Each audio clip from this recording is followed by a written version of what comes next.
And so, Martian, I will call the meeting to order. It's 10:06 on April the 11th. I'm going to call to order the Access Health CT Finance Committee meeting today. I will just remind people we're going to take several votes, and during the discussion, for purposes of record keeping, if you could announce your name before you speak, that helps us make sure to follow the conversation. And for those who are just following through audio only. With that, Marchen, do you want to make any announcements about the posting of the minutes and today's meeting? Yes, Mr. Chair, this meeting is being recorded for the minute-taking purposes, as well as for the posting of the recording on the agency's website. This meeting is also being live streamed on the Access Health CT website. Thank you, Mr. Chair. Thank you. This is Claudio again. Then I will ask for if you could roll call attendance to confirm our quorum. Yes, Mr. Chair. Claudio Gualtieri, Chair. Here. Matthew Brackman. Here. Thank you. Thomas McNeil. Commissioner Andrea Barton-Reeves from DSS.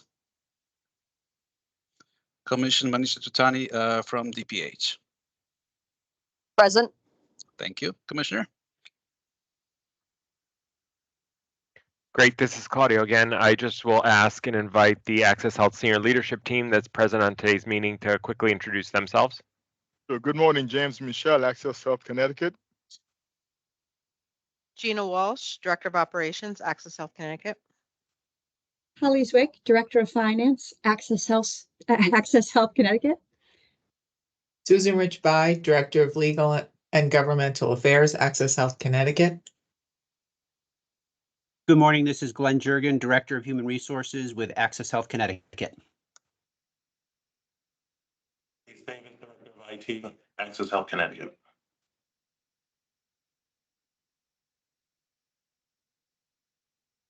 Great. That brings us to the next item for the agenda, which is public comment. We did not receive any written or notification of public comment in advance of this meeting. I'll pause for just a second to confirm that that's the case. Marchen, I don't know if there's anyone who's raised hand or subsequently sent you public comment.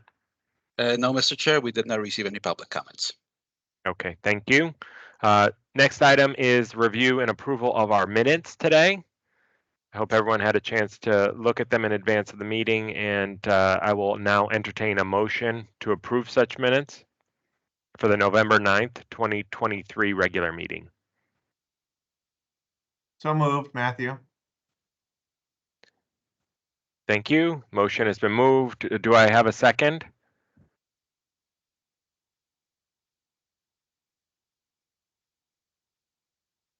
I guess I can second the motion. So I will second the motion. Claudio, any debate or discussion on the minutes today? Seeing none, let's call the roll. And this is for approval of the November 9th regular meeting minutes. Claudio Gualtieri. Yes. Matthew Brackman. Yes. Thomas McNeil. Andrea Barton-Reeves. And Manisha Tutani. Yes. Thank you.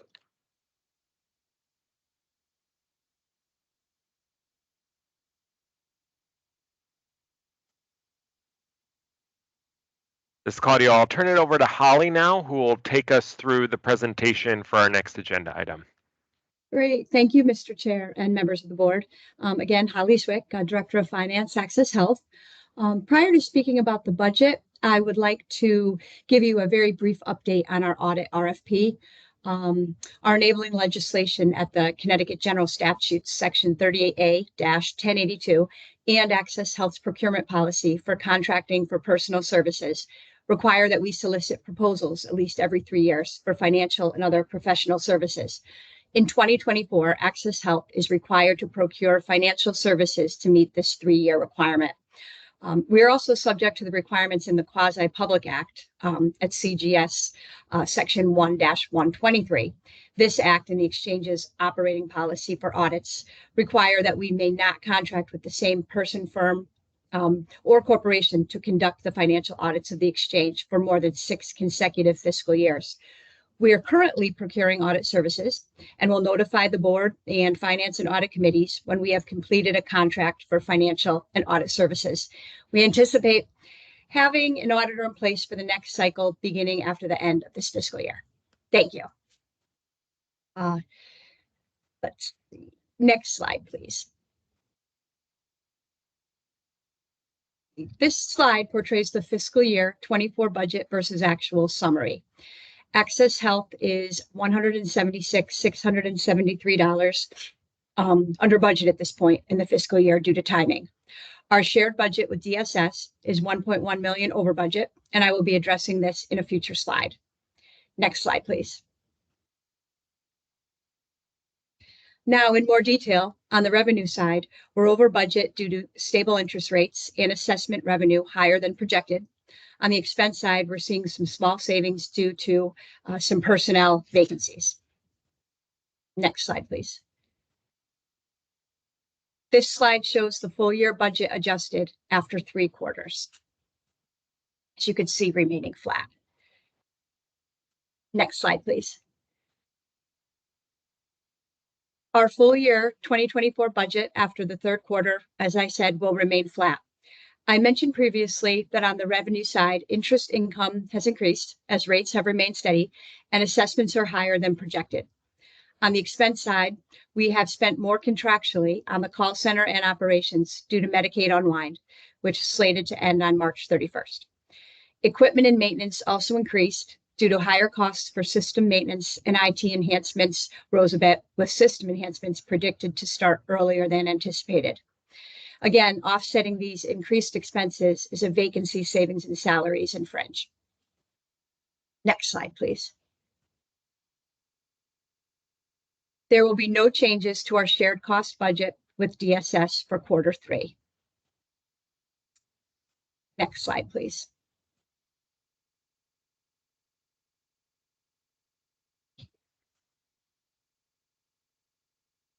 Carry forward projects from fiscal year 23 to fiscal year 24 are projects that were started back in fiscal 23 that will be finished by the end of fiscal year 24. And you can see them listed here.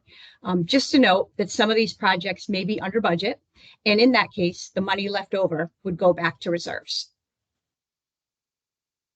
Are there any questions at this point? Next slide. Holly, I see none yes, at this I'm time yet. No, I was just going to confirm in case Thank you you, couldn't see Mr. this. Chair. Yeah. Thanks. Next slide. Thanks, Martine.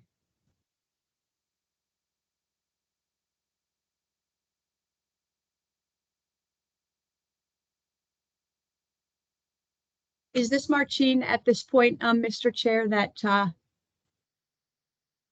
he is. Yes, Great. so, we would take a vote for the fiscal year 2023 third quarter budget report. So at this time, I'll entertain a motion to approve the report. So moved, I have- Matley. Thank you. The motion has been moved. Is there a second? I'll second. Thank you, Commissioner Giuliani. Any discussion on the third quarter budget report as presented by the exchange staff? Seeing none, Martin, I'll ask for a roll call vote on approval. Okay, Mr. Chair, Claudia Gualtieri, Yes? Matthew Brackman, Yes. Thomas McNeil, Andrea Barton Reeves, and Manisha Giuliani. Yes. Thank you.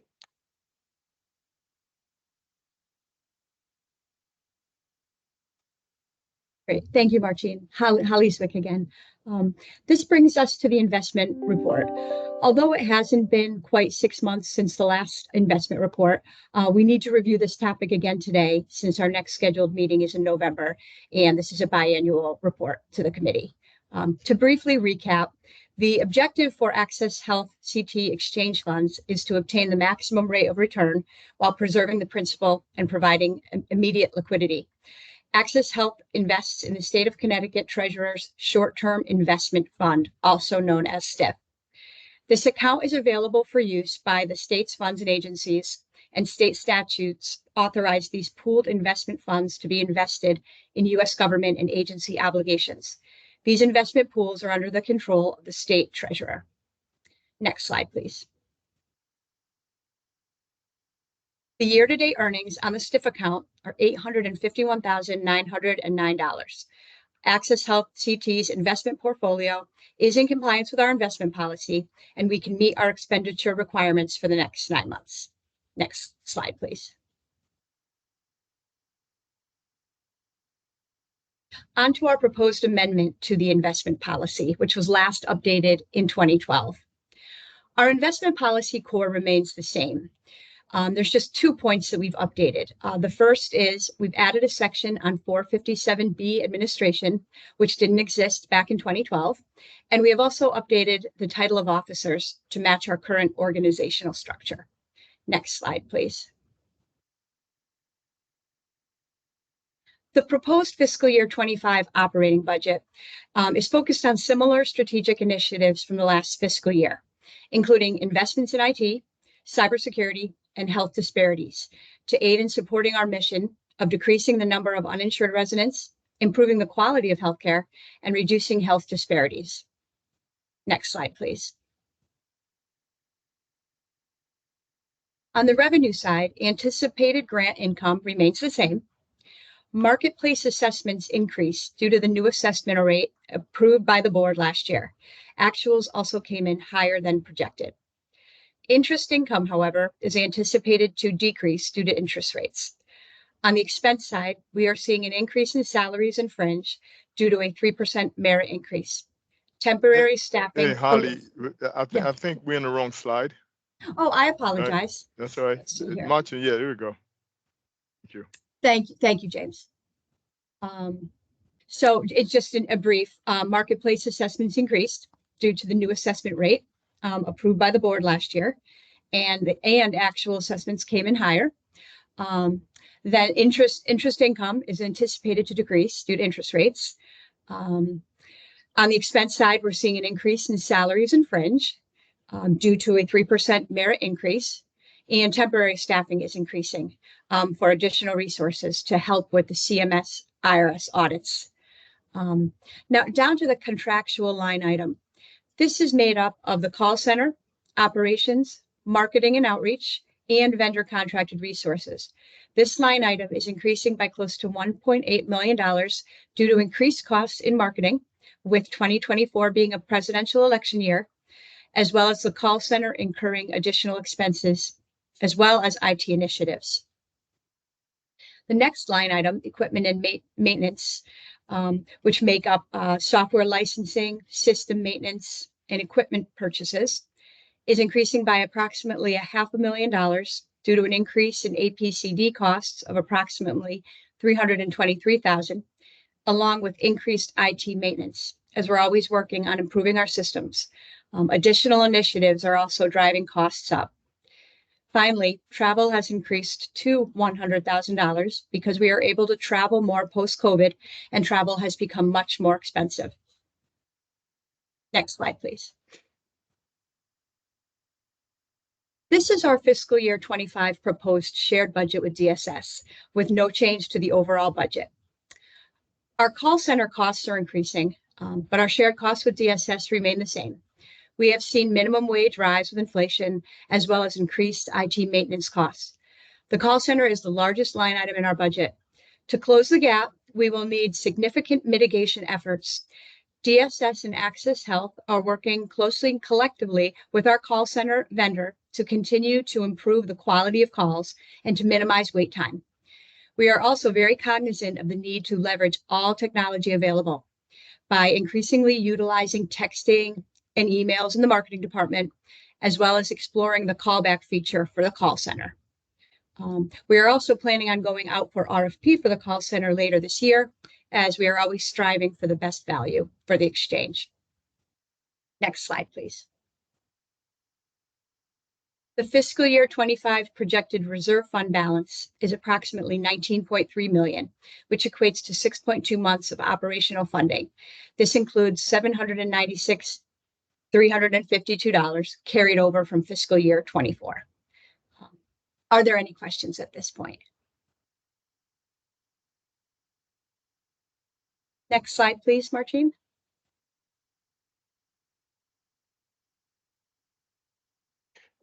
Thank you, Holly. This is Claudio. Just want to pause again just to make sure there's not any additional questions of what we heard you present on the operating budget, because our next action will be to take a vote to approve the FY 2025 proposed operating budget. So I'll pause, see if the committee members have any questions. I do have one question. I've Yes. noticed that, we took action as a finance committee, ultimately approved by the full board, to increase the assessment last time. And I know that we're running a little bit in excess of what we had projected for that Mhm. change. When may it be prudent, or would you advise that the board look at whether a slight reduction may be needed to calibrate to what the resources were if we overshot? Would it be when we hit our reserve policy maximum, or how do you suggest that this body continue to analyze and assess and monitor those costs? Right. I'm actually going to revert to James for that. Thank you, Holly. Claudio, as you know, when we create our budget, it's a projection based on, I think it's a 2-year average of premiums, 2-year average of premiums collected by 3 lines of business: small group, individual, as well as dental. So we, again, it's a projection. So we don't know what the actual amount is going to be. Some years it's less than what we budget. Other years it's lower. I think, to answer your question directly, I think if we see a pattern, maybe after 3 to 5 years of us being higher than what we budgeted, then at that point, and we might look at that point we should take a look at it. Should we reduce it? Then at the same time, our cost continues to increase. Even our cost is a projection as well, and so many things could happen that impacts our costs. It could be some type of major disaster anywhere in the world that drives up our costs, not just in terms of technology, but insurance is one of the areas that keeps going beyond our reach, above and beyond the technology. So to answer your question directly, I think maybe after 3 to 5 years, if we see consistent overshooting our expected projected revenue stream, then at that point we should take a look at it. But again, this is our first full year of implementing, first full fiscal year of implementing the new assessment amount. So again, after 3 or 5 years, we'll get a better sense of where we are. All right. Thank you. This is Claudio again. Thank you, Mr. CEO, for that advice in that context. Appreciate it. I don't have any other questions. If other committee members don't, then I would at this time entertain a motion to accept the FY25 proposed operating budget as presented by Exchange staff. Do I have such motion? A motion? Thank you. Motion is made by Commissioner Giuttani. Do I have a second? I'll go ahead and second the motion. Marchin, if you could please call the roll. The motion Mr. is Chair. to approve the FY 2025 operating budget as presented by the Exchange staff.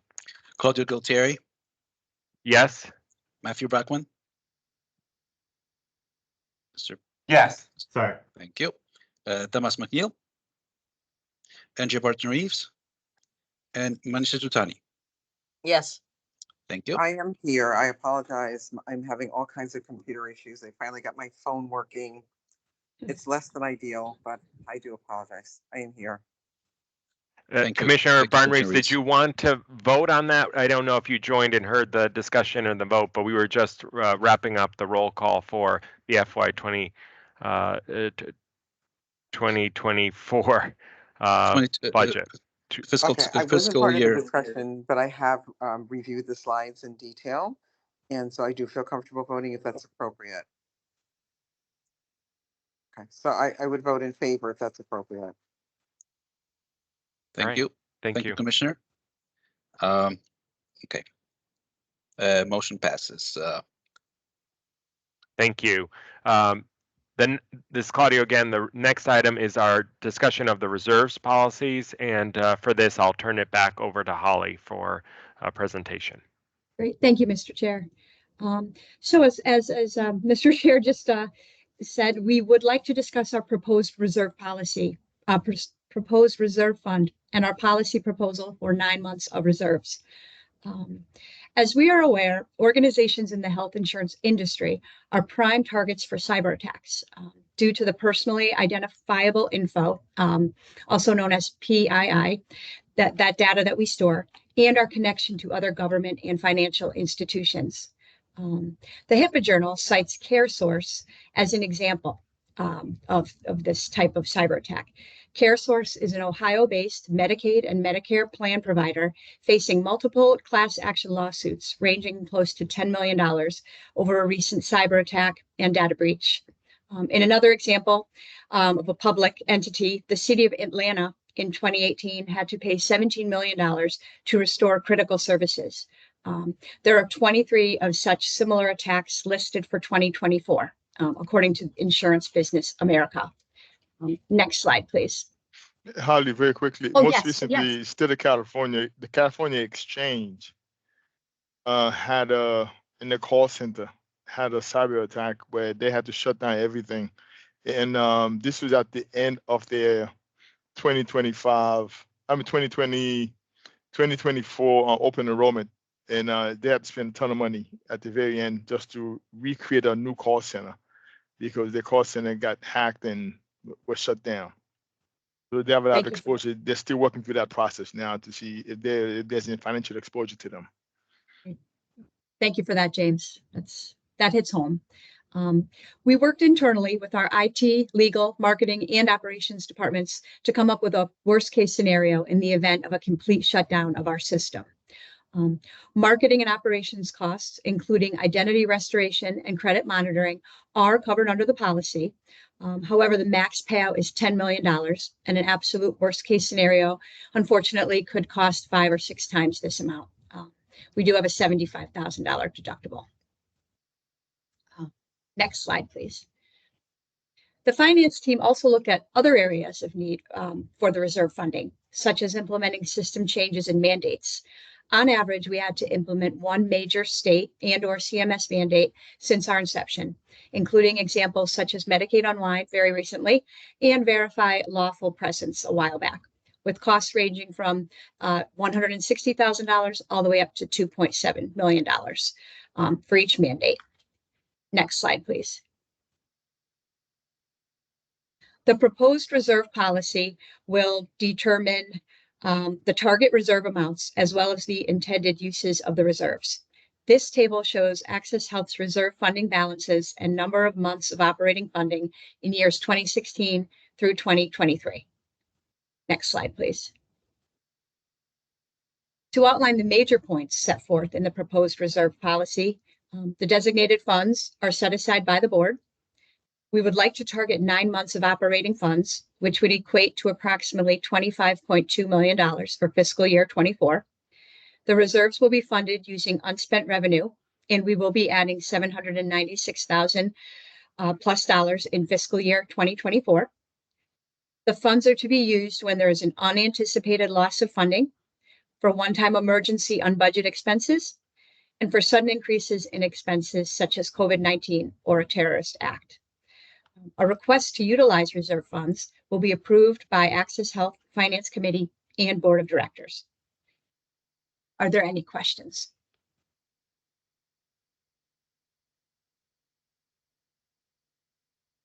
Mr. Claudio, Chairman, seeing that, yeah, go ahead, James. Some context around this. We've had a lot of discussions about this policy over the last year and a half. We've gone back and some research, came back with some additional information about the justification for 9 months reserve.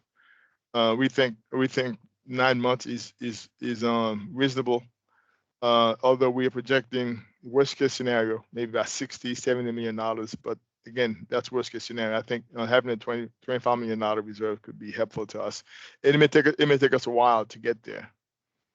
And but once we get there, then at that point, and to answer your earlier question, then we can start entertaining. Do we start reducing assessment dollars once we hit our reserve mark? This is Claudio. I'm recognizing that Commissioner Barton Reeves has her hand raised, so I'll call on you, Commissioner, for comment. Okay, thank you, Claudio. I do have a couple of questions on the first is on the last bullet. So is it any request to use reserve funds, or are there specific policies and dollar amounts? Because on the one hand, obviously we would want to know when reserve funds are used, but on the other hand, I think we wouldn't want to tie the hands of the organization if we're talking about relatively small amounts. Or is this any request? That's my first question. I think if we are touching reserve, even if it's for $1, I would strongly recommend that we go back to the finance committee and the board to get approval first. Now, there may be some cases where if it's an emergency, there may be some exceptions to that. Even then, after the fact, go back and report to the board and get the approval after the fact. But preferably, having the board, the finance committee, and the board approve any money coming out of reserves before it is spent is probably a more appropriate process. And I Okay, would just thank you. add, oh, sorry, Commissioner. This is That's Susan. okay. I would just add on to what Yeah. James was saying, that even in an emergency, and if for some reason we couldn't pull together a board meeting quick enough, we also have in our bylaws the ability to pass things by written consent. So that's another option, you know, if we really had an emergency and we couldn't pull Mhm. together a board meeting, we could send around written consent, you know, for the board to Right. approve it to follow up with James's point of having that transparency with the board on Okay, any and use of reserves.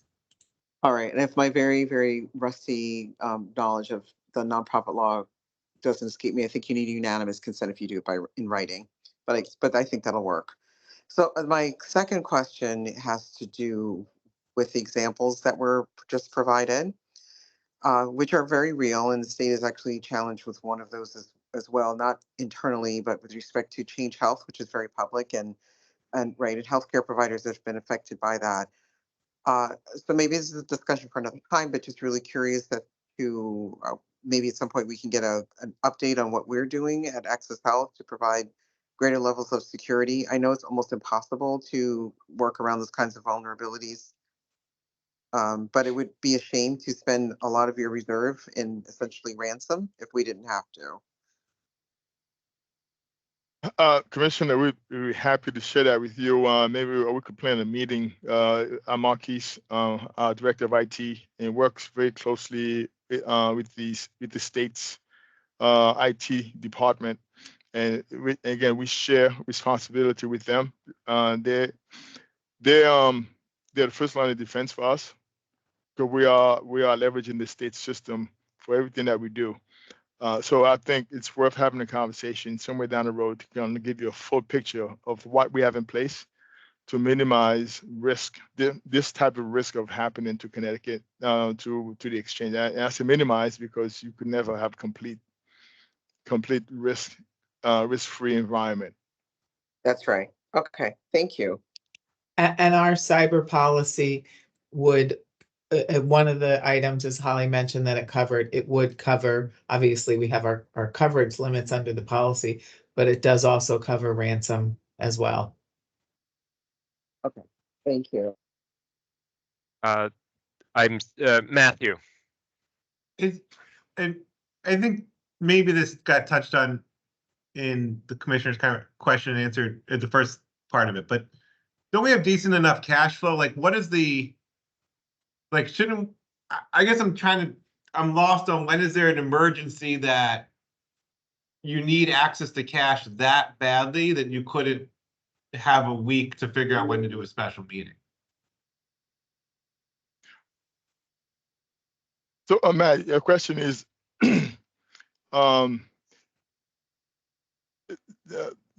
basically, we should always get board approval before we touch the money. Yeah. And that's my position as well. Okay.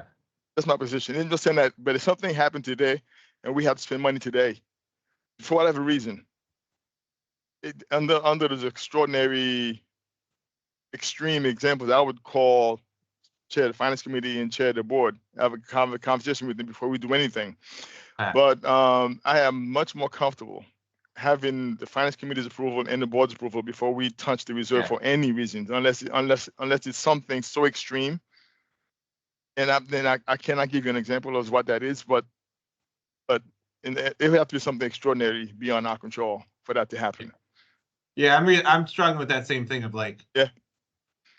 You gotta have enough money in your bank account to get through a day, like, right? And you can always get us on the phone by Yeah. that afternoon What- goes that what- level of urgency. It's Yeah, kinda- having I having struggle with it. cash. Yeah, having cash is not an issue. It's just if we have to go above the budgeted amounts in something that was not budgeted, it's an emergency and we need to tap into reserves. Well, we could pay for it, then go to the board afterwards to approve the reserve. If the board say no, we're not approving the reserve, then we got to reduce our operating budget to cover it. So we'll work it out. But before we touch reserves, I would be much more comfortable. I would want Yeah. to have the finance committee and the board's approval before we take any cash out of Yeah. reserves. Yeah. Great. So following up on the discussion here, the question I have and I continue to struggle with is this the most efficient way to deal with an emergency or a cyber attack? And more poignantly, is insurance the better way to go? I mean, should we be hoarding 9 months of reserve? This is a significant amount of money that's not really doing anything. It's not being reinvested into the mission or Access Health or anything like that. When most of that is to mitigate against a cyber attack, is it more efficient to just pay an increased premium and go above the $10 million coverage? Have we done an analysis on, is this the most efficient way to operate, is my question. Susan, can you comment on the struggles we have in getting coverage for this type of exposure? Sure. So I don't know how many of you have to deal with cyber insurance. It is very difficult to get this kind of coverage. We are very fortunate, and our outside risk advisors that work with our brokers have done a really fantastic job over the years since the exchange has been in business in getting us this type of coverage. In the very beginning, what James was alluding to, in the beginning of our operations, it was very hard to just get any liability insurance because we were a new entity, exchanges were unknown, and insurers just for all sorts of liability just, didn't really want to write us. So in the beginning, I think the most we could get was like $5 million of coverage. So that is one of the reasons that we've always required vendors, especially the call center vendor, that has access to all of our record PII and PHI to carry a lot of, we require them, I think we still require them to carry 30 million in cyber coverage, which is a significant cost to them. So you're always balancing all that too. So the insurance is not cheap either. So that's just another thing. We haven't done a specific analysis like you just referred to, Claudio. I mean, we could look at that if that's what the finance committee and the board want us to do. But just, keep in mind, cyber insurance isn't easy to get, number one, and isn't cheap either. It's not, millions of dollars, but it the more coverage you get, the more expensive it gets. And I don't know how much what policy limits we could get ourselves. And I think especially as this space increases in the risk, as Commissioner Ruiz referred to, in everyone in the healthcare sector, certainly a cyber carrier is going to look at that, And so also, that's just always a challenge you're balancing. Susan, I read a while ago that less insurers are providing cyber insurance. Yes. So they are pulling out of it because the risk is too much, and it's also hard to price because you don't know how much it's going to cost. And and the insurance world, it's all about projecting your exposure, and sometimes they just don't know straight ahead. Everything's overpriced. Yes. But a lot of them, that market has shrunk, which makes it more expensive for everybody. Yeah, and it is very hard to actually get it. So we've been fortunate that between our brokers and our outside risk manager, we've been able to procure that for the exchange. But there could be a year when they all decide they're not going to write for anyone in the healthcare industry. I don't know that that would happen, but that's always a possibility. I mean, when you see what's going on in Florida, homeowners insurance are going through the roof because a lot of the insurers in Florida are leaving because it's hard for them to predict how much they're going to have to pay from year to year. So similar could be happening in the cyberspace as well. All right, that's good context. Commissioner Giuliani. James said most of what I was gonna say, but just to reiterate that, I think we are seeing this more and more in the experience that, and in talking with other cybersecurity experts within the state and outside the state, this is the same refrain that people are talking about. So I think in terms of, the insurance landscape and not being able to get insurance, and that the cost of what a potential cyber attack could actually be being outside of what insurers want to be able to cover. And so I am supportive of the idea of having funding to be able to prepare for a cyber attack in the event that it happened, because I don't think insurance will completely protect us. So, Mr. Chairman, would you be open to the idea of maybe every 2 to 3 years we look at the policy, see what trends are like, and adjust accordingly? James, that was going to be exactly a proposed friendly amendment. I was going to posit to you whether you would put as an additional point in the reserve policy that we, on some sort of regular basis, take inventory of whether that's more efficient or less efficient to rely more or less on insurance policy that may be available. To your point, insurance costs may go up as cyber attacks become more prevalent, and there may be some experience data that Access Health is a pretty safe investment.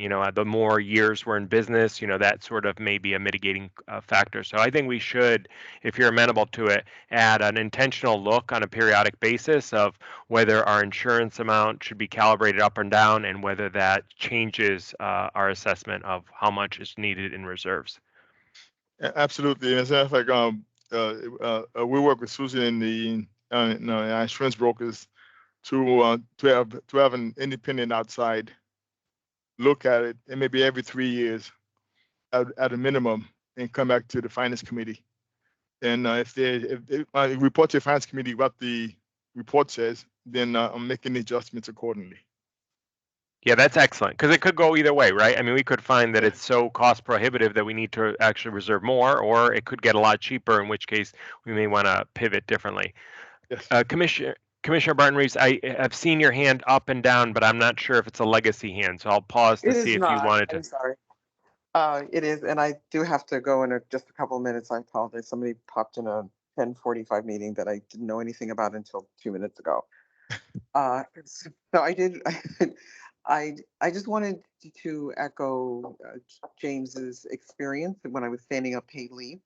It was extremely difficult, and I'm also at the WBDC event and they're cheering. It was extremely difficult for us to get cyber insurance, and because again, we were new, we had no history, and we were unknown, and that I think the risk continues to be quite high. I don't know, quite frankly, Mr. Finance Chair, if we can ever buy enough insurance, and if the market would be tolerant enough to be able to absorb the risk. So perhaps that it's a combination of our having enough in reserves and then buying as much insurance as we can, which is what we ended up doing at paid leave, right? We ended up trying to set up some kind of reserve in case there was a cyber attack, and also buying as much insurance as they would allow us to, obviously with the approval of our finance committee, and then just keep revisiting that every year. So I offer that from very practical experience. I'm totally aligned with you, Commissioner Barton Reeves. That's exactly the hybrid in that combination, and making an intentional look at what's the right balance between the two, I think, is prudent for our finance committee moving forward and the full board. So I apologize. I must go. And thank you, everybody, very much. So, Mr. Chairman, we're going to amend the proposed reserve policy by adding that on a periodic basis, at a minimum 3 years. Every 3 years, we will look at our cost structure that's driving the reserve value, and report back to the committee, and adjust the reserve amount accordingly. That sounds good. That sounds good to me. I'll pause for fellow board members seem to be nodding in agreement, so that sounds good. Thank you.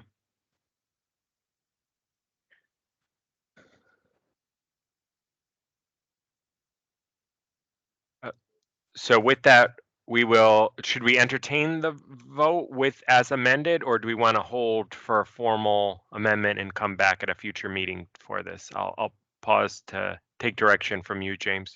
We're happy to do whatever you want to do. We could adjust the policy, incorporate the new language, and take a vote at the next meeting so that everybody knows exactly what the complete policy looks like. I think I meantime- would prefer that this way. Commissioner Okay. Burton Reeves, too, who had really good insight, could take a clean look at it, and we can all be very purposeful in setting that policy. So that'll be a cleaner approach. Yep. Right. Okay. So then that leaves us with the only item for a motion to adjourn. Do I have such motion? So moved. Moved. And Second, seconded. Marchen, do we need to take a roll call for adjournment? Yes, Mr. Chair, we still All do. right. Claudio Gualtieri, Yes. Matthew Brackman, Yes. Thomas McNeil, Andrea Barton Reeves, and Manish Yes. Chani. yes. Okay, thank you. Thank you. Thank you. a Thank good you all day, very everyone. much. Thank you. Thank Thank you you, all. Appreciate it. everyone. Have a great Bye. day. Bye-bye. Bye-bye. Bye-bye.